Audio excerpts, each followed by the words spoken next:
বাংলাদেশে নারীর অগ্রগতির মাপকাঠি হিসেবে অনেকে উল্লেখ করেন দেশের রাজনীতিতে দুই নেত্রীর প্রবল প্রভাবকে।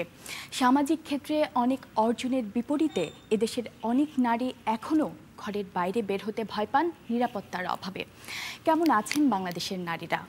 বাংলাদেশের জনসংখ্যার অর্ধেক যে নারী, তাদের চোখ দিয়ে আজকের বাংলাদেশকে দেখব। বিবিসির বাংলাদেশ সংলাপে আপনাদের সবাইকে স্বাগত।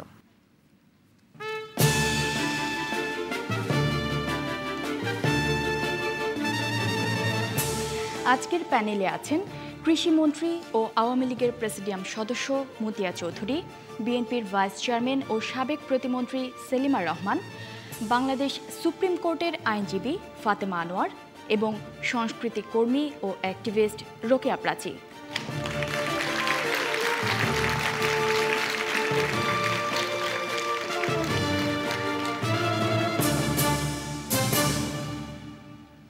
বিশ্বের বিভিন্ন দেশে বিভিন্ন পেশায় নিয়োজিত ১০০ জন নারী নিয়ে চলছে বিবিসির বিশেষ অনুষ্ঠানমালা। এরই অংশ হিসেবে আমাদের আজকের বিবিসি বাংলাদেশ সংলাপ। কথা না বাড়িয়ে চলে যাচ্ছি প্রথম প্রশ্নে। প্রথম প্রশ্নটি করবেন সঞ্জিতা তাহসিন। শিক্ষাঙ্গন থেকে শুরু করে কাজের জায়গা, প্রতিটি ক্ষেত্রে নারী পুরুষের অবাধ মেলামেশাই কি নারীর নিরাপত্তাহীনতার প্রধান কারণ? অবাধ মেলামেশা বলতে আপনি এখানে কি বোঝাচ্ছেন? আমি এখানে যেটা বোঝাতে যাচ্ছি যে নারী নির্যাতনের যে প্রধান কারণটা আমরা দেখি যে ম্যাক্সিমাম ক্ষেত্রে মেয়েরা কিন্তু নির্যাতিত হচ্ছে তাদের পরিচিত জনের মধ্য থেকেই। এটা হতে পারে তার শিক্ষাঙ্গনে কোনো পরিচিত ফ্রেন্ড সার্কেল, কিংবা হতে পারে তার কর্মক্ষেত্রে তার কোনো কলিগ, তার মাধ্যমেই তারা বেশি নির্যাতিত হচ্ছে, বা পরিবারেও হতে পারে। তো এই জন্য আমি বলছি যে এইটাই কি নারীর নিরাপত্তাহীনতা বা নির্যাতনের প্রধান কারণ কিনা? ধন্যবাদ আপনাকে। রোকেয়া প্রাচী। আমি মনে করি না যে সকল ক্ষেত্রে অবাধ মেলামেশাটাই নারীর নিরাপত্তাহীনতা কিংবা নারীর প্রতি আমরা যে সহিংসতা দেখি সেটাই প্রধান কারণ। অনেকগুলো কারণের ফলাফলেই আমরা দেখি নারী বিভিন্ন জায়গায় নির্যাতিত হচ্ছে, সহিংসতার শিকার হচ্ছে, অসম্মানিত হচ্ছে। সেক্ষেত্রে পারিবারিক পরিমণ্ডল থেকে শুরু করে রাষ্ট্রের সকল পর্যায় পর্যন্ত আমাদের মনে হয় যে এটা সেভাবেই বিবেচনা করতে হবে। কারণ আমাদের দৃষ্টিভঙ্গি আমাদের পারিবারিক পর্যায় থেকে শুরু করে সামাজিক যে স্ট্রাকচারের মধ্যে আমরা বেড়ে উঠছি, আমরা যেখানে যেখানে পথ চলি, সেই জায়গায় আমরা যখন কাজ করি সেখানে নারী পুরুষ উভয়ের যে দৃষ্টিভঙ্গি থাকে সেটাই প্রধান কারণ বলে আমার মনে হয়। কারণ একটি মেয়ে যখন শিক্ষাঙ্গনে যায় তার আগে তার পরিবারে একটি পারিবারিক আবহ থাকে। সেখানে ছেলেটি যখন তার ছোট বোনকে যেভাবে দেখে, তার বাবাকে তার মায়ের সাথে যে ব্যবহার করতে দেখে, পরিবার থেকে যে আদর্শটা সে পায়, যে শিক্ষাটা সে পায়, সেটা নিয়েই কিন্তু সে স্কুল, কলেজ এবং তার কর্মক্ষেত্রে তার চলাফেরাটা হয়। কাজেই সেই জায়গাগুলো থেকে শুরু করে সব ক্ষেত্রের মূল যে দৃষ্টিভঙ্গির জায়গা, আদর্শিক জায়গা, ভাবনার জায়গা, নারী পুরুষের বৈষম্যের জায়গা, সেটা একটা বড় অন্তরা হয়ে কাজ করে, বড় একটি শক্তি হয়ে কাজ করে একজন পুরুষকে নারীর প্রতি নির্যাতন করবার ক্ষেত্রে। এবং পাশাপাশি আমি একটু আর কয়েক সেকেন্ড নেব, আমাদের অন্য নারী যখন সহিংসতার শিকার হন বা মানসিক নির্যাতনের শিকার হন, তখন আমরা যেন নিজের জায়গায় থেকে সে ফাইটের সহায়তা করি, তাহলে আর একক মনে হয় না। আরেকটা বিষয়, প্রশ্নটা উনি যেভাবে করেছেন যে নারী পুরুষকে যদি আলাদাভাবে রাখা যায় তাহলে কি নারীর নিরাপত্তা বাড়বে কিনা? আমি একদমই মনে করি না, কারণ এটা কোনো সমাজ কাঠামো হতে পারে না, এটা কোনো পারিবারিক কাঠামো হতে পারে না। কারণ এই সমাজটা হচ্ছে সমতার, সকলে মিলে, সেখানে অবাধ মেলামেশাটা কোনো নেগেটিভ কারণ হতে পারে না। ধন্যবাদ রোকেয়া প্রাচী। ফাতেমা আনোয়ার। প্রশ্নটা ছিল সম্ভবত শিক্ষাঙ্গনের কেন্দ্র করে, if I am not wrong, শিক্ষাঙ্গন থেকে শুরু করে কাজের জায়গা পর্যন্ত। আমার ব্যক্তিগত সমস্যা হচ্ছে এই অবাধ মেলামেশার ডেফিনিশনেই, এটার সংজ্ঞাতেই আমার সমস্যা আছে। কারণ অবাধ মেলামেশা বা যেটা রোকেয়া প্রাচী আপা বলেছেন যে কর্মক্ষেত্রে, কর্মজীবনে, শিক্ষাঙ্গনে, পারিবারিক পর্যায়ে তো বটেই, আমাদের তো একসাথেই চলতে হবে। তো সেখানে এতটা ডিস্টিংক্ট, এতটা সেপারেট কিছু করার বিষয় আসলে নেই।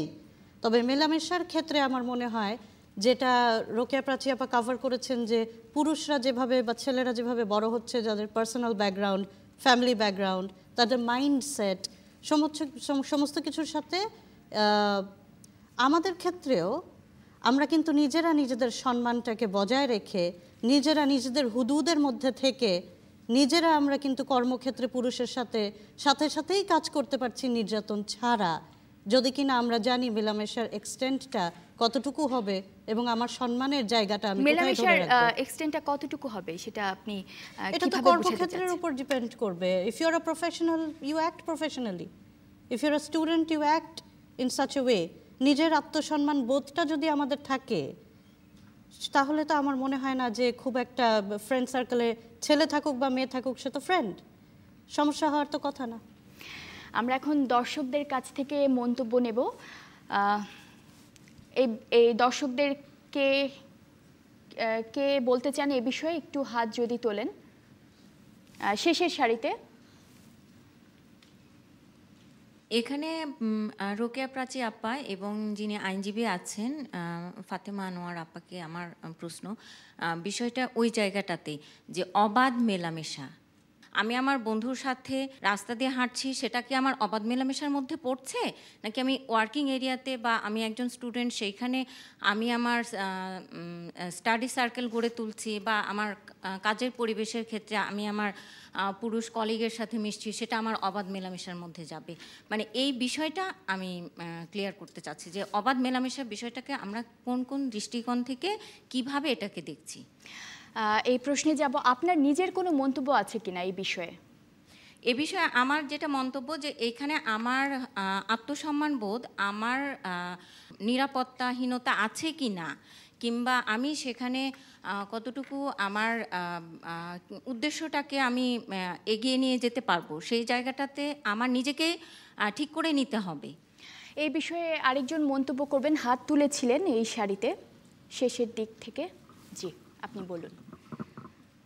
অবাধ মেলামেশার সংজ্ঞাটা আমি ঠিক পরিষ্কার প্যানেল থেকে বুঝতে পারিনি, কারণ আইনজীবী বলছেন যে যিনি মিশছেন তাকেই নির্ধারণ করে নিতে হবে যে আমি কতটুকু মিশবো, তাহলে হয়তো নিপীড়নের ব্যাপারটা ঘটবে না। কিন্তু আমরা স্কুলে দেখছি যে একজন ছাত্রী যখন একজন শিক্ষকের কাছে পড়তে যাচ্ছেন তখন তো নিপীড়িত হচ্ছেন, তখন কি ওই ছাত্রী শিক্ষকের সাথে কি অবাধ মেলামেশা করার কারণে নিপীড়িত হচ্ছেন? আমার তো তাই মনে হয় না।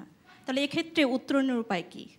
আমার মনে হয় না সেটা অবাধ মেলামেশার ডেফিনিশনে পড়বে। একটা ছাত্রীর একটা শিক্ষকের কাছে যেতেই হবে। উত্তরটা ছিল প্রশ্নের প্রেক্ষিতে, নির্যাতনের প্রেক্ষিতে না। নির্যাতন হাজব্যান্ড ওয়াইফের ভেতরে সবচেয়ে বেশি অবাধ মেলামেশা হয়, সেখানেও নির্যাতন হয়। তো the question did not relate two নির্যাতন। অবাধ মেলামেশার এই জায়গাটি আসলে বর্তমান সময়ে আমরা আসলে এটা পলিটিক্যালি পাওয়া একটি শব্দ। আমাদের সোসাইটিতে অনেক বছর থেকে, অনেক সময় থেকে আমরা কিন্তু সব সোসাইটিতেই দেখি শ্রেণীবর্ণ নির্বিশেষে নারীরা সবচাইতে বেশি নির্যাতিত, এবং বাংলাদেশের প্রেক্ষাপটেও নির্যাতিত। সেখানে অবাধ মেলামেশা শব্দটার চাইতে অনেক বেশি ইম্পর্ট্যান্ট হচ্ছে একজন নারী আসলে হিউম্যান বিইং এর মতো বিহেভ করবে, মানুষের মতো। কাছে কিছুক্ষণ পরে আসবো। মতিয়া চৌধুরী, আপনি এই বিষয়ে কি মনে করেন? অবাধ মেলামেশার কথা যদি আসে তাহলে আমি একটু ইসলামের ইতিহাসের দিকে যাই। রসুল আকরামের প্রথম স্ত্রী বিবি খাদিজা একজন সফল ব্যবসায়ী ছিলেন। তার ব্যবসা কার্যে নিযুক্ত হওয়ার পর ভালো ফল দেওয়াতে রসুল্লাহ সাল্লাল্লাহু আলাইহি ওয়াসাল্লামের কাছে তার বিয়ের প্রস্তাব যায় এবং তাদের বিয়ে হয়। এরপরে বিবি আয়েশা বহু যুদ্ধে রসুল্লাহর সঙ্গে অংশ নেন এবং উটের পিঠে চড়ে প্রত্যক্ষভাবে যুদ্ধ করেন। উম্মে সালমা রাদিয়াল্লাহু আনহু হযরত রসুল পাক সাল্লাল্লাহু আলাইহি ওয়াসাল্লামের রাজনৈতিক উপদেষ্টা ছিলেন। নুসাইবা রাদিয়াল্লাহু আনহু রসুল পাককে শত্রুর তীর থেকে রক্ষা করেন এবং উহুদের যুদ্ধে একাধিকবার আহত হন। আসিফা বিনতে আবদুল্লাহ খলিফা উমরের বাজার পরিদর্শক এবং ব্যবস্থাপক অর্থাৎ মার্কেটিং অফিসার ছিলেন। আমরা বিনতে আব্দুর রহমান প্রথম যুগের মুসলমানদের মধ্যে শ্রেষ্ঠ বিদ্বজনের একজন ছিলেন। আয়েশা বিনতে সাদ ইবনে আবি ওয়াক্কাস আইনবেত্তা মানে ওনার মতো আর বিদুষী ছিলেন এবং মালিকি ধারার প্রতিষ্ঠাতা প্রখ্যাত ইমাম মালিক রাদিয়াল্লাহু আনহু তার ছাত্র ছিলেন। উম্মে দারদা দামেস্কের প্রখ্যাত উমাইয়া মসজিদে জেরুজালেমেও শিক্ষাদান করতেন এবং খলিফা আব্দুল মালিক ইবনে মারওয়ান, আমি কতগুলো একটু বলছি কারণ এগুলো দেশের মানুষের জানা দরকার, মারওয়ান স্বয়ং তার ছাত্র ছিলেন। সুহাদা বিনতে আহমদ আল ইবরি বাগদাদে পড়াশোনা করে অন্যতম সেরা হাদিসবেত্তা ও ফিকা শাস্ত্রবিদ হিসাবে পরিচিত হন। এছাড়া আমরা জানি যে রসুলের পাকের একমাত্র জীবিত আওলাদ ছিলেন মা ফাতেমা। আর সবচেয়ে বড় কথা, হাসরের ময়দানে কিন্তু মায়ের নামে দাঁড়াতে হবে। বাংলাদেশে কেন মানুষের মধ্যে নিরাপত্তাহীনতা তৈরি হয়েছে? না, আমি সেই সময়েও রসুল পাক কি বলছেন যখন ইসলাম আসে, যে মানে এই সূরা নাহলের আয়াত 58-59 বলা আছে, ওয়াইজা বুশিরা আহাদুম মিন উনসা জাল্লা ওয়াজহুহু মুসাওয়াদ্দান ওয়াহুয়া কাজিম। এটা বঙ্গানুবাদ হলো, ওদের কাউকে যখন কন্যা সন্তানের সুসংবাদ দেওয়া হয় তখন ওদের মুখ কালো হয়ে যায় ও মন ছোট হয়ে যায়। এরপরই 59 আয়াতে বলছেন, ইয়াতাওয়ারা মিনাল কাউমি মিন সুই মা বুশিরা বিহি আইয়ুম ফিকুহু আলা হুনিন আম ইয়াদুসুহু ফিতুরা বি আলা সামা ইয়াহকুমুন।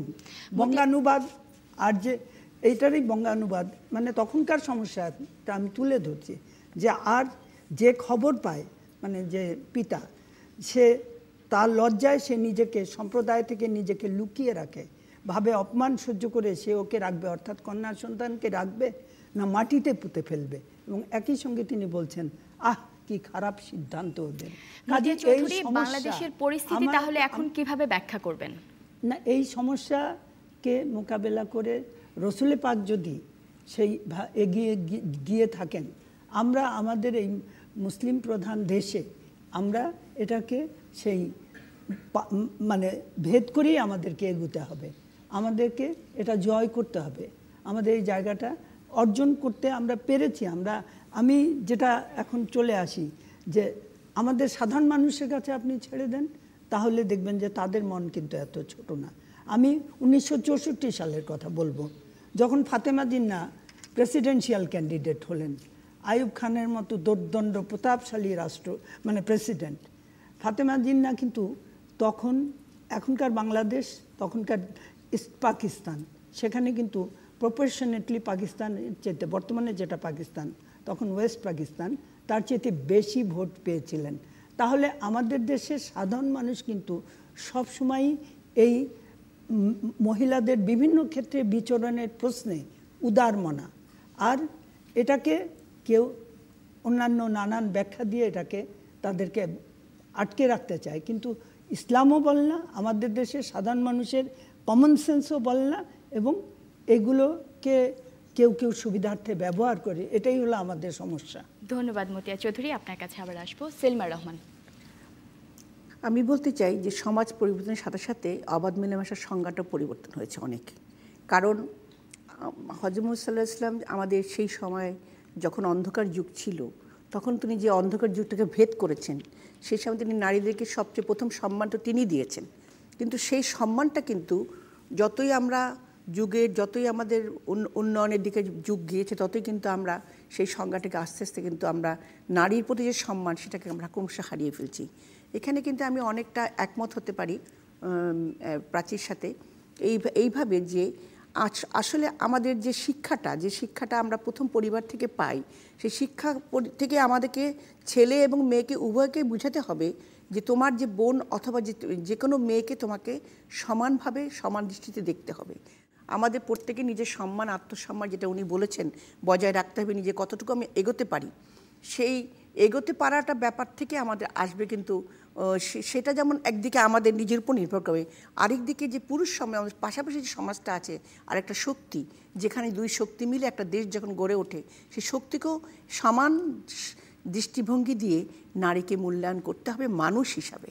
তাহলে কিন্তু এই নির্যাতন নিপীড়নের ভাবটা অনেকখানি কমে যাবে। ধন্যবাদ সেলিমা রহমান। দর্শকদের মধ্যে থেকে এ নিয়ে কেউ মন্তব্য করবেন কিনা? এই সারিতে হাত তুলেছেন।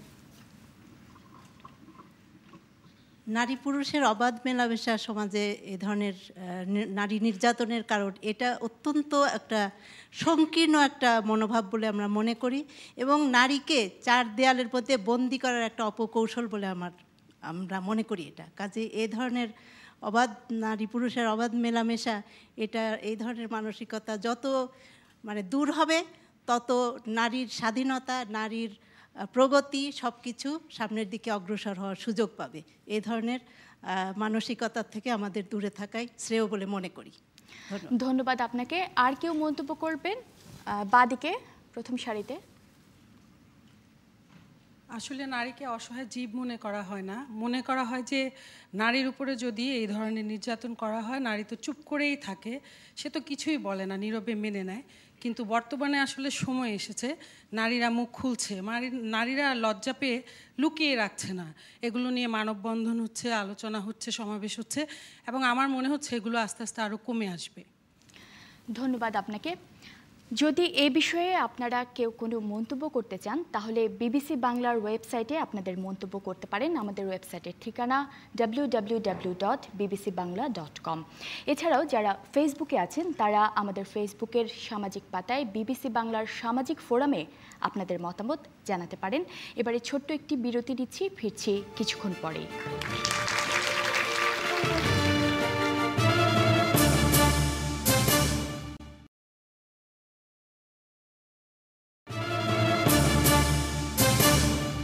বাংলাদেশ সংলাপে আবারও স্বাগত। চলে যাচ্ছি পরের প্রশ্নে। পরের প্রশ্নটি করবেন মোসাম্মদ পপি খাতুন। দুই প্রধান রাজনৈতিক দলের নেত্রী সংকট নিরসনে একে অপরের প্রস্তাব মেনে না নেওয়ার ফলে দেশে কি সংঘাত অনিবার্য হয়ে উঠেছে? ধন্যবাদ আপনাকে। সেলিমা রহমান। দেখুন, প্রশ্নটা তো অবশ্যই খুবই গুরুত্বপূর্ণ বর্তমান বিশেষ করে রাজনৈতিক পরিস্থিতিতে। এটা সত্য কথা যে রাজনৈতিক পরিস্থিতিতে অনেক কিছু অনেক সময় আসে যেটাতে পারস্পরিকভাবে দ্বন্দ্বও আসে এবং সমঝোতাও হয়।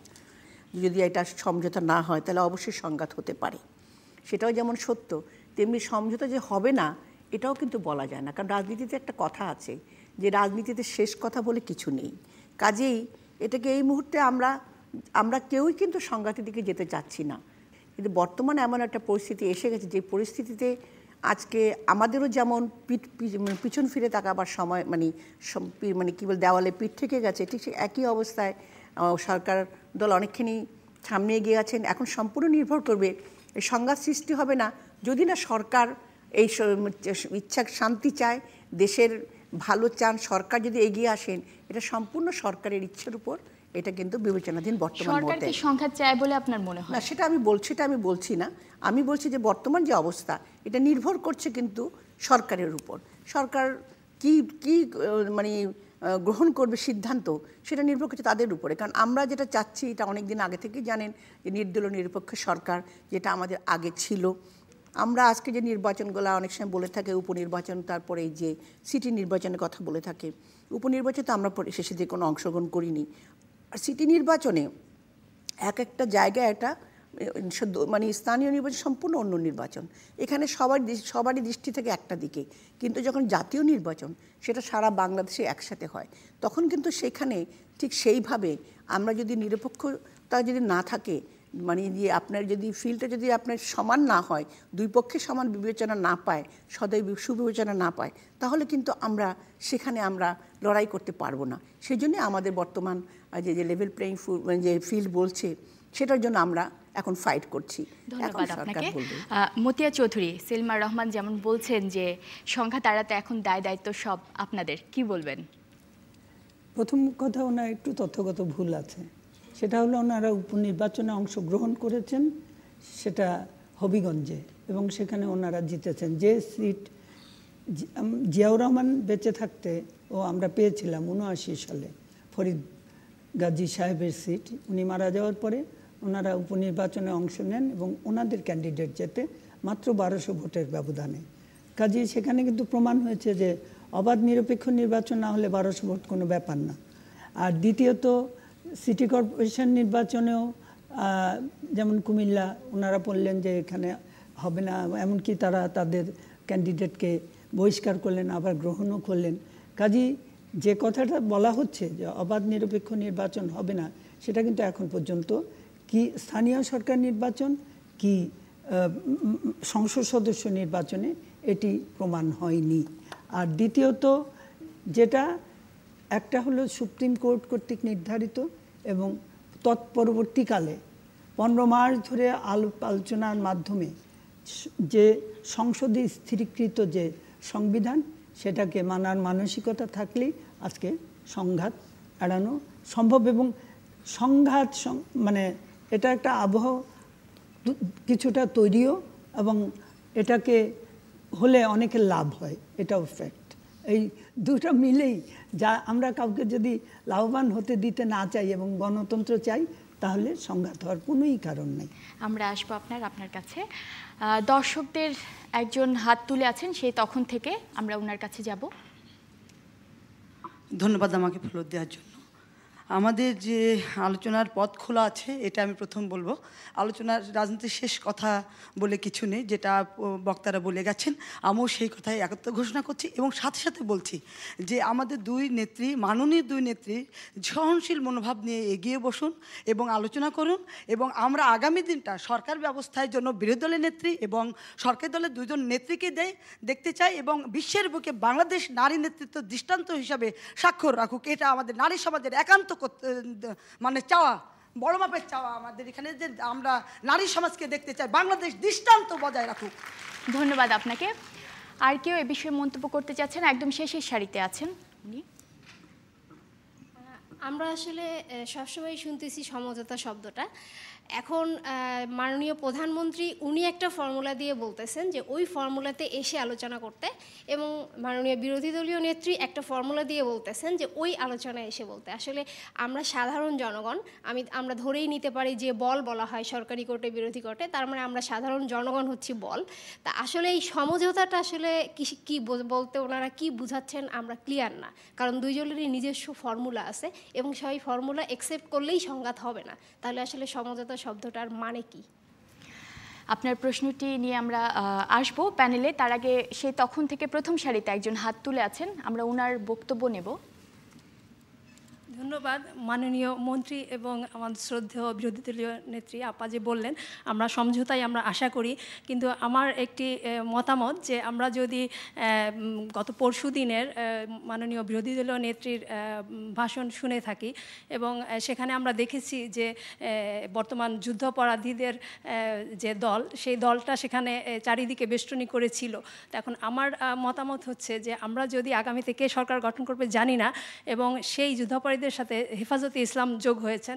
হেফাজতে ইসলামের মৌলানা শফি যে আমাদের তেঁতুলের সাথে নারীদের তুলনা করেছেন, তো আমরা যদি তাদেরকে নিয়েই আগামীতে সরকার গঠনের সেই দলকে যাই, তাহলে আমাদের উইমেন যে 100 উইমেনের কথা বলছি, সেই 100 উইমেনকে আমরা কোথায় নিয়ে যাব? আমরা কি আগায় নিয়ে যেতে পারবো না পিছাবো?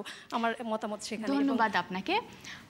ফাতেমা আনোয়ার, কি বিষয়ে মতামত দিব? প্রথমটা হচ্ছে যে সংঘাত অনিবার্য হয়ে উঠছে কিনা। সংঘাত অনিবার্য তো কিছুদিন আগে মনে হচ্ছিল, এখন তো মনে হচ্ছে যে দুই মাননীয় নেত্রী এবং দল বোধহয় দুইজনের বক্তব্য থেকেই মনে হচ্ছে যে সংঘাত এড়াতে চাইছেন। কিন্তু আমি সেলিমা আপার সাথে এদিকে একটু কিছুটা মতামত মিল আছে, যে সংবিধান এমন একটা জিনিস যেটা ওহী নাজিল হয়নি, যেটা সংশোধন করা সম্ভব, এবং সংবিধানের আক্ষরিক দিক দিয়ে যদি আমরা খুব বেশি কঠোরতায় চলে যাই, তাহলে হয়তোবা সংবিধানের স্পিরিট বা এই যে জনগণের যে মতামত, জনগণের জন্য যে সংবিধান, আইনের জন্য মানুষ না, মানুষের জন্য আইন, সেই দিকটা হয়তো আমরা খেয়াল রাখলে একটু সুবিধা হবে। আর এই একটা মতামত, খুব ইন্টারেস্টিং একটা মতামত আমরা পেলাম, সেটার ব্যাপারে আমি একটা কথা বলি। সেটা হচ্ছে যে যদি একটা পলিটিক্যাল পার্টি বা যদি একটা দল থেকে থাকে, সেই দল নির্বাচনে যার সাথেই হোক হয়তো বা যাবে বা স্বতন্ত্রভাবে গেলে যাবে, এবং তার সাথে যদি আরও কেউ যোগ হয় সেভাবে গেলেও যাবে, কিন্তু আমাদের রিস্ক আছে কি না তাতে।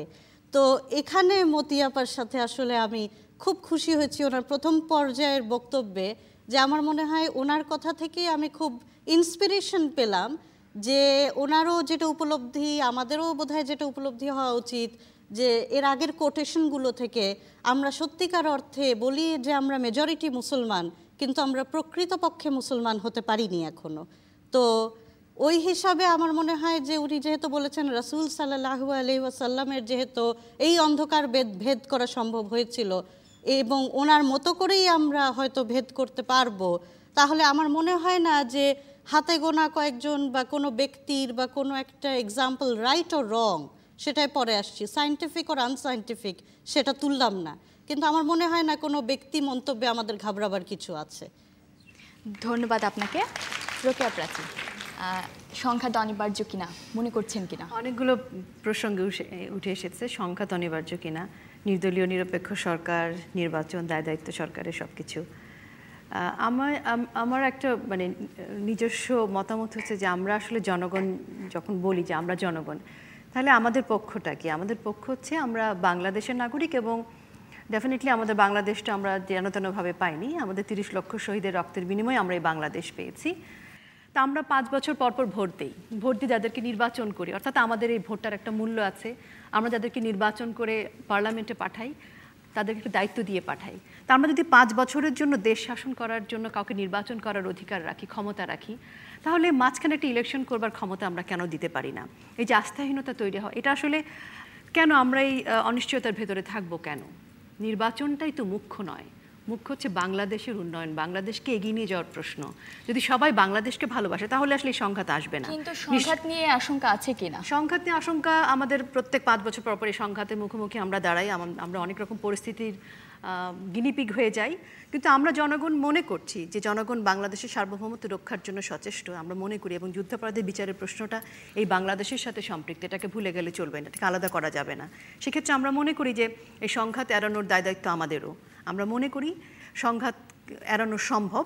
এটি আরেকটি প্রসঙ্গে এসেছেন যে উনি বলছেন কিছুক্ষণ পরে আসবো, সেলিমা রহমান, উনি মাত্র যে বললেন সংঘাত নিয়ে। না, যে কথাটা প্রাচী বললো, সত্যি কথা বলতে কি যে জনগণেরও একটা দায়িত্ব আছে যে মানে নির্বাচনের জন্য যে যাদেরকে ম্যান্ডেট দেবে, কারণ বাংলাদেশে সত্যি কথা বলতে জনগণ অত্যন্ত সচেতন, এবং আমরা জনগণকে বিশ্বাস করি যে জনগণের যে তার যে ভোটাধিকার সেটাই হলো আসল ব্যাপারে নির্বাচনে। আজকে যখন ফুল মেজরিটি নিয়ে যখন ওনারা এসেছেন মানে মহাজোট সরকার, তখন কোর্টের উপরে কোর্টকে দায়িত্ব দেওয়া হলো তত্ত্বাবধায়ক সরকার সম্বন্ধে, এবং সেখানে কোর্ট কিন্তু 2টা রায় দিয়েছিল। একটা দিয়েছিল যে তত্ত্বাবধায়ক সরকারের যে মানে প্রয়োজন নেই, আর একটা দিয়েছিল যে আরও 2বার তত্ত্বাবধায়ক সরকার রাখা যেতে পারে, যে পর্যন্ত আমরা ফুললি প্রিপেয়ার্ড হয়ে দলীয় সরকারের অধীনে নির্বাচন করতে। সেইখানে যেহেতু সংখ্যাগরিষ্ঠতা আছে, সংবিধান অবশ্যই একটা পবিত্র দলিল এবং প্রত্যেকের সংবিধান মেনে চলা উচিত, কিন্তু সংবিধান আমি আমার ইচ্ছা মতো পরিবর্তন করব আমাদের ক্ষমতা আছে বলে সেটাও সত্য না। এবং সংবিধানকে ছাড় দিতে পারে, এখন এটা আলোচনার মাধ্যমেই 2 পক্ষই হয়তো ছাড় দেবে, শুধু বিএনপি একা দেবে কেন? নিশ্চয়ই পক্ষ দেবে, পক্ষ দেবে। আমাদের তো একটাই কথা, যেখানে দলীয় প্রধান কে হবেন এবং মানে অন্তর্বর্তীকালীন যে মন্ত্রিসভাটা যেটা হবে আর কি, যারা সরকার পরিচালনা করবে, সেটা নিরপেক্ষতা কিছুটা থাকতে হবে। কারণ এখানে যে আপনার দেখুন, এখন যে আপনার ইলেকশন কমিশন যারা আছেন, ইলেকশন কমিশন আপনি ভারত দেখেন, সেখানে তারা দুর্দান্ত বাঘের মতো, কিন্তু আমাদের ইলেকশন কমিশন কিন্তু সেরকম নয়, তারা হলো অর্ডার মানতে বাধ্য। কাজে নিরপেক্ষতা যদি না থাকে তাহলে পরে আসবো। মতিয়া চৌধুরী, আপনারা কতটুকু ছাড় দিতে পারবেন? উনি কিছুটা ইতিহাস এনেছেন, সুতরাং ইতিহাস না বলে আর আমি পারছি না। ব্যাপার হলো যে মাগুরা নির্বাচনে যে বাই ইলেকশনটা হয়েছিল, স্বয়ং ইলেকশন কমিশনার তিনি সার্কিট হাউসে জায়গা পান নাই, চিফ ইলেকশন কমিশনার, এবং তারপরে তার সেই জিপের টায়ার পর্যন্ত কেটে দেওয়া হয়েছিল। বেচারি ভাড়া গাড়িতে কোনো রকমে ফেরি পার হয়ে ঢাকায় এসে উনি তার অভিজ্ঞতার কথা বলেছিলেন, বিচারপতি আব্দুর রউফ। এরপর থেকেই কিন্তু এই তত্ত্বাবধায়কের কথাটা আসে। 2001-এ কী হয়েছিল, কি এথনিক সেই রিপ্রেশন হয়েছিল, এটা সারা বাংলাদেশ, এবং রিলিজিয়াস রিপ্রেশন হয়েছিল, এটাও সারা বাংলাদেশ এবং সারা পৃথিবী এটার প্রত্যক্ষ করেছে। তারপর না, 2টো নির্বাচনের কথা বলেছে, 3টা-4টা নির্বাচন ইতোমধ্যে তত্ত্বাবধায়কের অধীনে সবাই জানে, 2টো জায়গায় 4টা নির্বাচন হয়ে গেছে। শাহাবুদ্দিন সাহেবের নির্বাচন 91-তে, আপনার কাছে কিছুক্ষণ পরে আমরা আবার ফিরে আসব, কিন্তু ইতিহাসটা ঠিক রেখে আসবেন।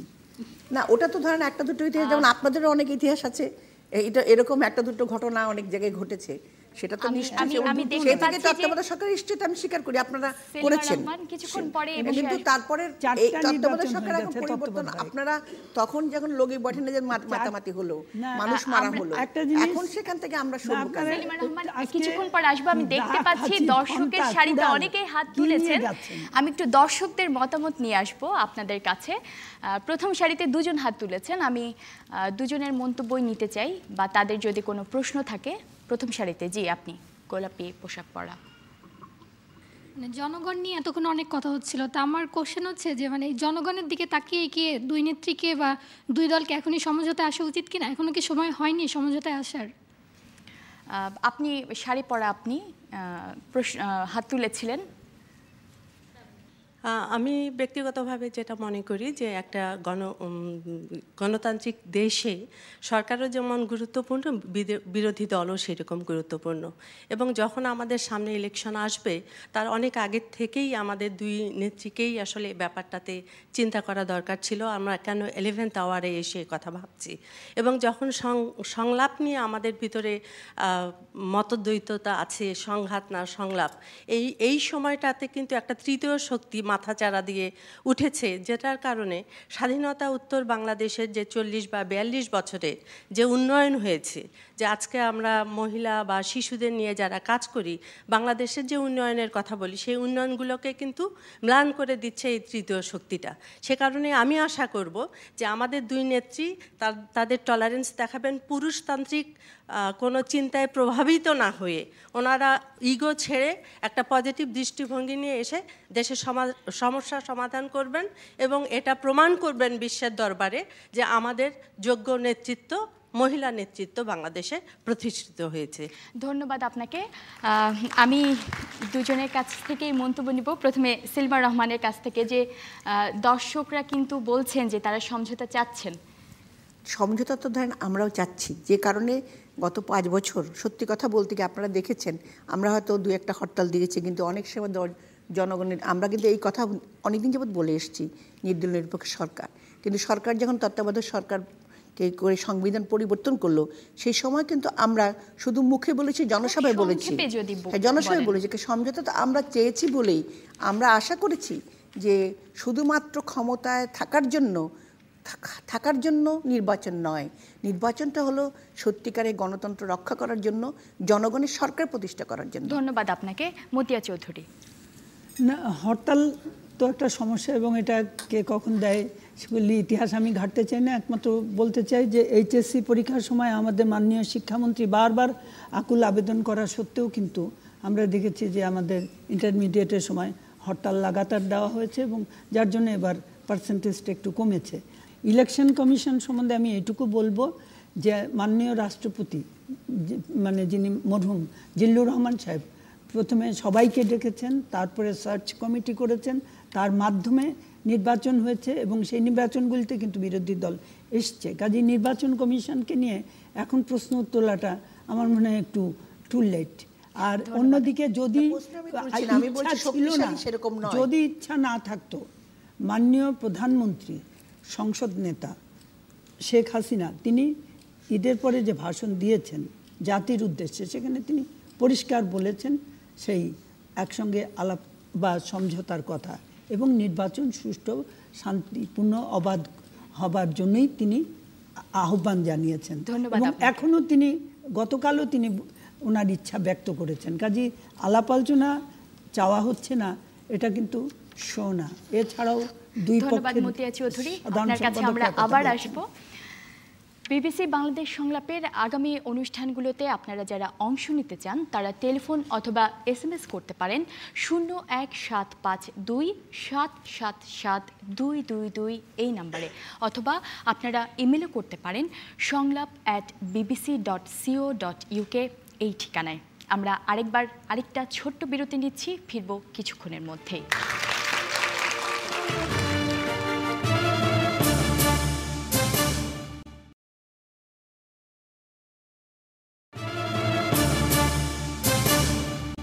বিবিসি বাংলাদেশ সংলাপে আবারও স্বাগত। চলে যাচ্ছি পরের প্রশ্নে। পরের প্রশ্নটি করবেন নাজনীন নাহার। কর্মজীবী একজন পুরুষের মতো একজন কর্মজীবী নারীরও কি উচিত ক্যারিয়ারের দিকেই সবচেয়ে বেশি মনোযোগ দেয়া? ফাতেমা আনোয়ার, আপনার কাছে জানতে চাই। Difficult question. কর্মজীবী একজন পুরুষের মতন একজন কর্মজীবী নারী তার ক্যারিয়ারে বেশি মনোযোগ দেয়া, তাই তো? কর্মজীবী পুরুষ তার ক্যারিয়ারে মনোযোগ দেয়, তার নানান কারণ আছে, তার সংসার রক্ষার্থেই আমরা ধারণা করি যে তার ক্যারিয়ারের প্রতি সে মনোযোগ দেয়। আর কর্মজীবী মহিলাও ক্যারিয়ারের প্রতি মনোযোগ দিতে পারে, কিন্তু উচিত আর অনুচিতটা আসলে আমার মনে হয় এখানে প্রযোজ্য না আমাদের ক্ষেত্রে। আমাদের প্রযোজ্য নয় বিকজ আমাদের প্রত্যেকের নিজস্ব গণ্ডিতে, নিজস্ব প্রেক্ষাপটে, নিজস্ব ব্যাকগ্রাউন্ডে নিজস্ব রোল রয়েছে। কিছু কিছু আছি, আমরা আছি যারা, ব্যক্তিগত বলছি না আমি, কিছু কিছু আমরা আছি যারা হয়তো আমাদের ক্যারিয়ারের দিকে মনোযোগ অনেক বেশি দিতে পারি, যেহেতু আমরা নিজেদের লাইফটাকে ওইভাবে প্রায়োরিটাইজ করেছি এবং যেহেতু সেখানে আমাদের কর্মস্থলটাই গুরুত্বপূর্ণ বেশি, আমরা সমাজ এবং আমরা দেশকে বেশি কন্ট্রিবিউট করতে পারছি। অ্যাট দ্য সেম টাইম বেশি মনোযোগ এর করোলারি হচ্ছে বা উল্টোটা হচ্ছে যে আমি কি সংসারের প্রতি বেশি মনোযোগ দিব কিনা, তাই কি? জি, আচ্ছা, তো এখন আমার রোল তো মাল্টিফেরিয়াস, আমার রোল তো অনেক দিকে রয়েছে। আমি একজনের মেয়ে, আমি একজনের বোন, আমি একজনের ওয়াইফ, আমি একজনের মা। তো সেরকম যেমন একজন কর্মজীবী পুরুষ একজনের বাবা, একজনের ভাই, একজনের হাজব্যান্ড, একজনের ছেলে, তার যেরকম সামাজিকভাবে কিছু রোল রয়েছে সেখানে একজন মহিলারও সেই রোল রয়েছে। মায়ের জায়গাটা কখনো বাবা পূরণ করতে পারে না। আপনি বলতে চাচ্ছেন যে যখন একজন নারী কর্মক্ষেত্রে একটি উঁচু পদে পৌঁছে যায় সেক্ষেত্রে অনেক সময় দেখা যায় যে অনেকে সেই তার কাজের ক্ষেত্রটাকে ছাড় দেয় তার সংসারের কথা চিন্তা করে এবং অনেকে দেয় না। তো কোন জায়গাটাতে আসলে আপনি মনে করেন যে এমফাসিস দেওয়া উচিত, কোন জায়গাটা বেশি প্রাধান্য পাওয়া উচিত একজন কর্মজীবী নারীর ক্ষেত্রে? সে কি তাহলে একটা জায়গায় বাধাগ্রস্ত হয়ে যাবে? এটা আমি খুব স্ট্রিক্টলি মনে করি যে এই প্রশ্ন করাটাই হচ্ছে যে একটা টেনশন ক্রিয়েট করা, যে টেনশনটা সমাজে হওয়া উচিত না। কারণ একটা মহিলা সে নিজেই বুঝবে, একজন নারী সে নিজেই বুঝবে সে কোথায় তার গুরুত্বটা দিতে হবে। আজকে আমি অসম্ভব বড় একজন আইনজীবী হয়ে যেতে পারি, বাট আমি আপনাদেরকে বুকে হাত দিয়ে বলতে পারবো আমি ওরকম আইনজীবী হতে চাই না যে কিছুদিন পরে আমার ছেলের বেল আমার করাতে হবে, আমাকে আমার বাসায় প্রয়োজন। ধন্যবাদ ফাতেমা আনোয়ার। রোকেয়া প্রাচী, আমি মনে করি একজন নারী যখন লেখাপড়া শিখে, যখন ওয়ার্কিং পারসন হন, তখন আর কর্মজীবী নারী এই শব্দটাই যেন তিনি মানে ব্যবহার না করেন। একজন ওয়ার্কিং পারসন, প্রফেশনাল। আপনি যখন একজন কর্মজীবী মানুষ, তখন আপনার কাজের প্রতি আপনার একটা ডিউটি আছে, রেসপন্সিবিলিটি আছে। সেটা একটা ছেলেকে যতখানি ফুলফিল করতে হবে, একটা মেয়েকেও ততখানি। চাকরির যখন আপনি জয়েন করেন, ওখানে লেখা নেই মেয়ে বলে আপনাকে বাসায় ভাত রান্না করে এসে একটু কম কাজ করতে হবে। সমাজ কিন্তু আশা করে, সমাজ আশা করে মহিলারা সংসারে বেশি সময় জন্যই আপনি লেখাপড়া করে আজকে একজন ওয়ার্কিং পারসন হয়েছেন। কাজে যে সমাজ থেকে আপনি বেরোনোর জন্য পায়োনিয়ার হচ্ছেন, আপনি যদি সেই প্রশ্নের বেড়াজালে থাকেন তাহলে তো হলো না, সামনের দিকে এগোতে হবে। আর একজন নারী পুরুষের সমতা তখনই আসবে যদি নারী নিজে মনে করে যে আমি একজন হিউম্যান বিইং, আমি একজন working person, professional person, so আমার বাসার রেসপন্সিবিলিটি, কাজের রেসপন্সিবিলিটিটা আমাকে মেনটেন করতে হবে। এই রেসপন্সিবিলিটিটা যদি সমতার জায়গায় সংসারে মেনটেন করতে পারে, তখনই তিনি একজন প্রফেশনাল পারসন। আমার ডিউটি, রেসপন্সিবিলিটি, সেটা সংসারে হোক, আমি মা হিসেবে যা হোক, একজন ব্যাংকার হিসেবে যা হোক, পুরোটাই ফুলফিল করতে হবে। সেলিমা রহমান, আমিও মনে করি যে কর্মজীবী নারী অবশ্যই তার যখন তিনি মানে যে কোনো কর্মজীবী হিসেবে যখন তিনি তার পরিচিতিটা আসে, তার প্রফেশন অবশ্যই তার জন্য অত্যন্ত গুরুত্বপূর্ণ। তবে আমরা জানি আমাদের সমাজ যখন চায় যে সে তার পরিবার যেন তার পরিবারে বেশি সময় দেয়, সেজন্য একজন মহিলার পক্ষে, একজন নারীর পক্ষে খুব কষ্ট হয় যে বাইরের কাজটা পুরোপুরি করে এসে ভিতরের কাজগুলো করা। কাজে সামাজিক পরিমণ্ডলটাকে আজকে আমাদের পরিবর্তন করতে হলে আমাদেরকে কিন্তু এগিয়ে আসতে হবে, আপনাদেরকে এগিয়ে আসতে হবে, যাতে আমরা আমাদের অ্যাজ এ হিউম্যান বিং হিসাবে মানুষের সামনে পরিচিতি করতে পারি। সমাজের রহমান, মতিয়া চৌধুরী, মা ক্যারিয়ারের দিকে মন দিলে বাচ্চারা পড়াশোনা করবে না বা প্রতিষ্ঠিত হবে না বা সুস্থ মানুষ হিসেবে গড়ে উঠবে না, এটা মানে মোটেই মানে ঠিক না। এই ধারণাটা আমি উদাহরণ দিয়ে বলি। শেখ হাসিনার ছেলে মেয়ে দুজনেই তো যথেষ্ট উচ্চশিক্ষিত এবং তাদের ক্যারিয়ারে তারা প্রতিষ্ঠিত, এবং আন্তর্জাতিক পরিমণ্ডলে আমি বিশেষ করে সাইমা ওয়াজেদ পুতুলের কথা বলবো। সে তার ইতোমধ্যে মানে ছেলে মেয়ে কয়েকটি, কিন্তু সে তো সব কাজই করে বেড়াচ্ছে। আচ্ছা, 2 নাম্বার রেহানার কথা আমি আসি, বঙ্গবন্ধুর কনিষ্ঠ কন্যা। সে তো সেই চাকরি করে তার ছেলে, তার 2 মেয়েকে, রেদওয়ান সিদ্দিকী সে আজকে উচ্চশিক্ষিত, অক্সফোর্ডের মাস্টার্স, তার মেয়ে টিউলিপ সেও অক্সফোর্ডের মাস্টার্স, আর ছোট মেয়ে রূপন্তী সে গ্র্যাজুয়েশন করেছে, মাস্টার্সের জন্য তৈরি হচ্ছে। কাজেই এই 2 মা প্রমাণ করেছেন যে যে রাধে সে চুলো বাঁধে। বাচ্চাদেরকে আমরা যত বাচ্চা মানে মনে করি যে না ওরা চিন্তা করে না, ওরা বোঝে না, ওরা একরোখা ঘটনা, তা না, তারাও কিন্তু বোঝে যে মা কতটুকু করছে তার জন্য এবং কতটুকু করতে পারছে না, তার সীমাবদ্ধতাটা কি। সেই জায়গাটায় যদি মা এবং সন্তানের কমিউনিকেশনটা ভালো হয়, এটা কোনো সমস্যাই নাই। ক্যারিয়ার মায়ের, বরং মা তো মানে সেই বাচ্চারা অনেক বেশি গর্বিত বোধ করে। আমি এখানে একটা কথা বলতে চাই যে উনি যে উদাহরণ দিলেন সেটা হলো সমাজের এত উচ্চস্থানের উদাহরণ। আজকে মাননীয় প্রধানমন্ত্রী শেখ হাসিনার কথা একটা সম্পূর্ণ আলাদা জিনিস।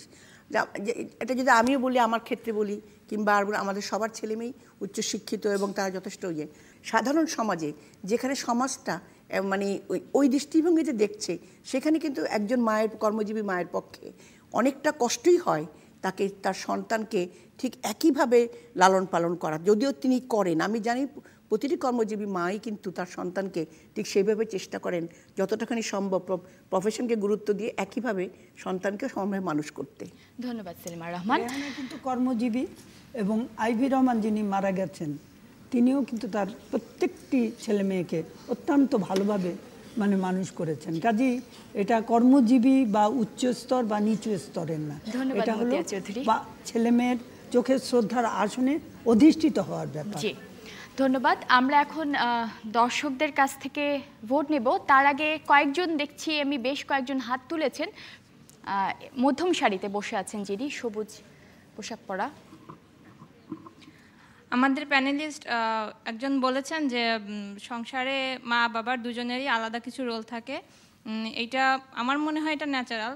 সো একজন মহিলার কর্মের ক্ষেত্রে এবং সংসারের ক্ষেত্রে কম্বিনেশন আনার ক্ষেত্রে আমার মনে হয় সংসারের আদার্স সবার সহযোগিতাই বেশি এটার জন্য উচিত, দরকার আর কি। একজন। ধন্যবাদ আপনাকে। আরেকজন পেছনে হাত তুলেছেন, জি আপনি। আমার কাছে মনে হয় একটা সংসার, একটা কিচেন কখনো মায়ের না, একলার। সুতরাং যেই মেয়েটা স্বাধীনতা হিসেবে চাকরিকে নেবে, 8 ঘন্টা বাইরে কাজ করে এসে যদি সে 1 কেজি বেগুন কিনে ফিরতে পারে, তাহলে একটা ছেলেও বাসায় এসে একটু ভাত রান্না করতেই পারে। এটা যখন আমরা দুজনেই বুঝবো, তখনই একটা সংসার সুন্দর হবে। এটা আইন দিয়ে প্রতিষ্ঠা করার কোনো বিষয় বলে মনে হয় না। ধন্যবাদ আপনাকে। আমি এখন দর্শকদের কাছ থেকে একটি ভোট নেব। এই যে প্রসঙ্গে আলোচনা চলছে যে কর্মজীবী পুরুষের মতো কর্মজীবী নারীরও কি উচিত কিনা ক্যারিয়ারের দিকে সর্বোচ্চ মনোযোগ দেয়া, এই বিষয়টি কতজন মনে করেন যে উচিত, যদি হাত তোলেন। বেশিরভাগই দেখতে পাচ্ছি যে, এবং মনে হচ্ছে যে প্রায় 70-80% মতোই মনে করছেন যে উচিত। কারা মনে করছেন যে উচিত না, তারা যদি হাত তোলেন। আমি একজনের হাত দেখতে পাচ্ছি উচিত না। একজন, আপনিও কি হাত তুলেছেন? 2 জন হাত তুলেছেন উচিত না। আমি মাঝখানে যিনি হাত তুলেছেন, আমি তার কাছে জানতে চাই যে আপনি কেন মনে করছেন উচিত না? আসলে আমি দুটাতেই সাপোর্ট করছি। আমাদের ক্যারিয়ারটাও আমাদেরকে দেখতে হবে, আবার ক্যারিয়ার বাইরে যে আমাদের যে সংসারটা আছে সেটাকেও আমাদেরকে গোছাতে হবে। দুইটাতেই আমাদের সমান ভারসাম্য রাখতে হবে আমার মনে হয়। যে মানে আপনি একটি সমন্বয় তৈরি করার বা ব্যালেন্সের কথা বলছেন আপনি। জি জি জি। আপনাকে ধন্যবাদ। ধন্যবাদ সবাইকে। সময়ের কারণে এখানেই শেষ করতে হচ্ছে। আমাদের এখানে যারা চারজন প্যানেলে যারা চারজন আছেন তাদের চারজনকে অসংখ্য ধন্যবাদ আমাদের অনুষ্ঠানে যোগ দেওয়ার জন্য। দর্শকদের সবাইকে ধন্যবাদ জানাচ্ছি আমাদের অনুষ্ঠানে যোগ দেওয়ার জন্য। এবং এর পাশাপাশি আমি চ্যানেল আই কর্তৃপক্ষ এবং ব্যায়াম ফাউন্ডেশনকেও ধন্যবাদ জানাচ্ছি। আমাদের আগামী অনুষ্ঠানটি হবে ঢাকায়, ওই অনুষ্ঠানেও আপনাদের সঙ্গ পাবো এই আশা করে আজকের মতো আমি এখানেই বিদায় নিচ্ছি।